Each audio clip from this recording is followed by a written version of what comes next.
So this is a question about social stratification. By many, America would be considered a multicultural society, which some would call a strength.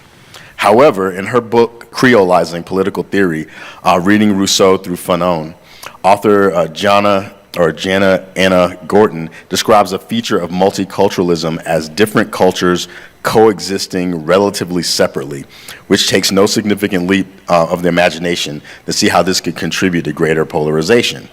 In contrast, she describes Creolization as people reinterpreting themselves through interactions with one another across cultures, something we see very little of in our society outside of certain institutions, such as sports teams and sometimes the military. So here's the question.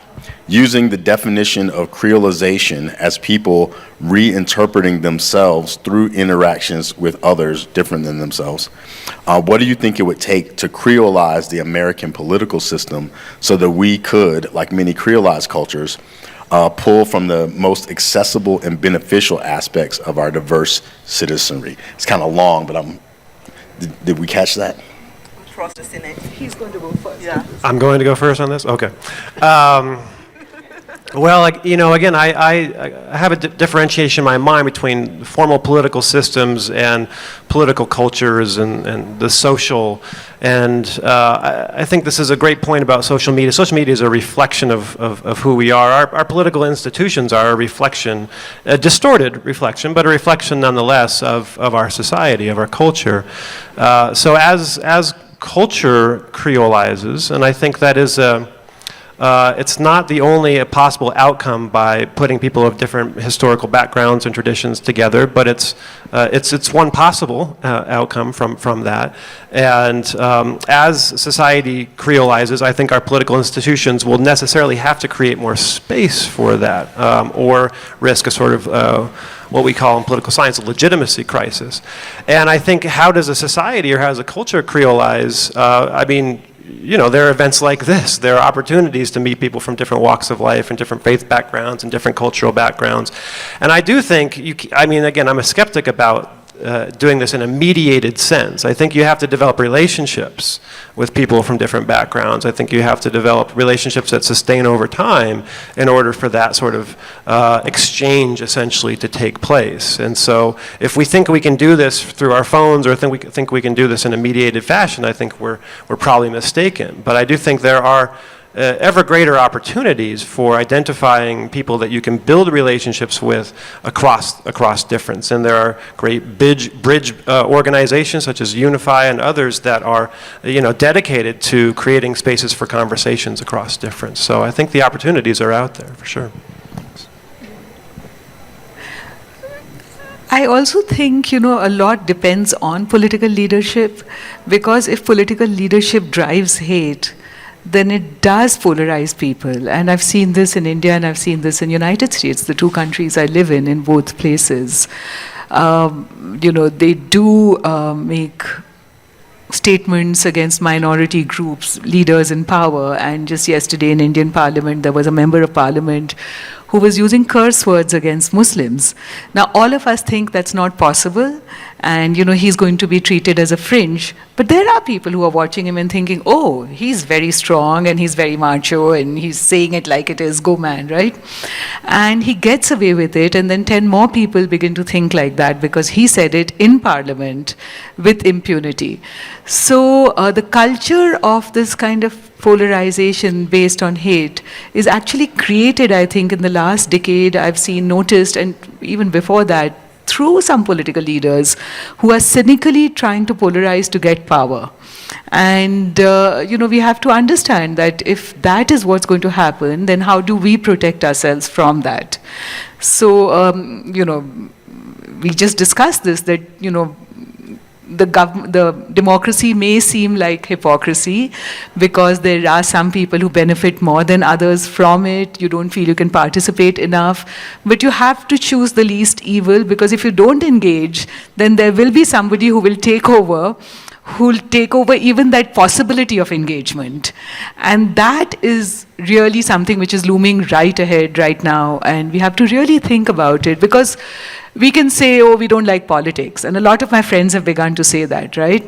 But if you don't find politics, politics will find you, and then it'll be too late. Yeah, my favorite expression, if you're not at the table, you're probably on the menu, right? So be at the table. So I think the way we can do it, each one of us, is to creolize ourselves right away. And that is the challenge. That is a difficult thing to do because we are so right. I am right, and no, pun intended. So a politician in South India made a statement, we should destroy Sanatan Dharma, which is the majority religion, because it is a disease. And then more words were used. But see how selective we become in how we process information.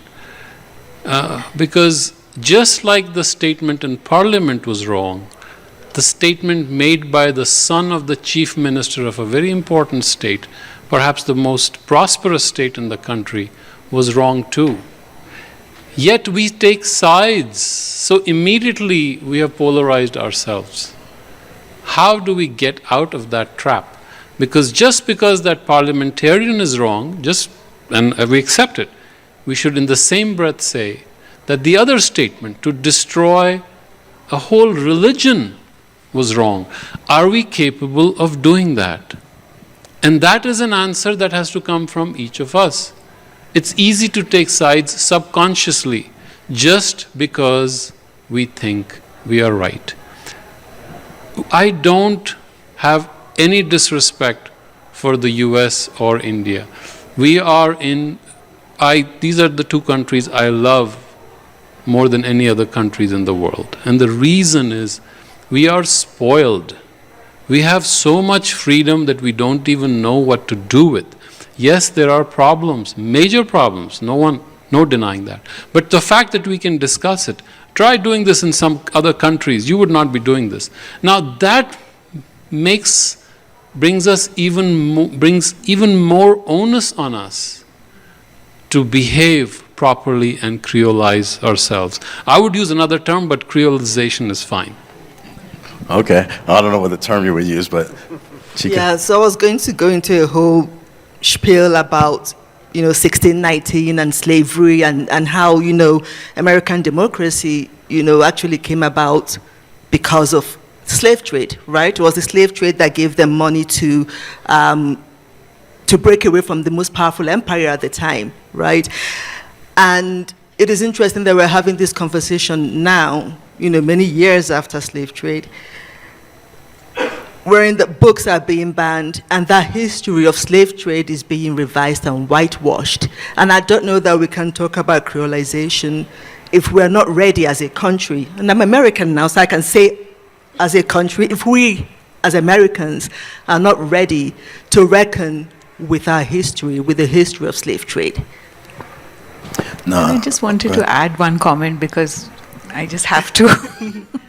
So, and also the other thing is that, yes, it's very important to stop the binary within from happening, because our first relationship is with ourselves, and then we can come to terms with everything around us. And to do that, we have to listen to ourselves and then listen to others. But also it's very important that while we are listening, we have to make choices. And, it's not enough to say you can be both, a Democrat and a Republican. Ultimately, you will have to be in the ballot box and choose something. And you have to choose that for yourself. And that's where you have to listen to yourself and make choices based on reality. Also, the other thing is that whataboutism, is something which we all encounter as we go about it. That, oh, you've talked about this, but you haven't talked about that. So what about that? But the context and the reality of these things are something which we also have to evaluate. That is it the same or is it false equivalency? When people present two sides of the same coin, it may not be two sides of the same coin.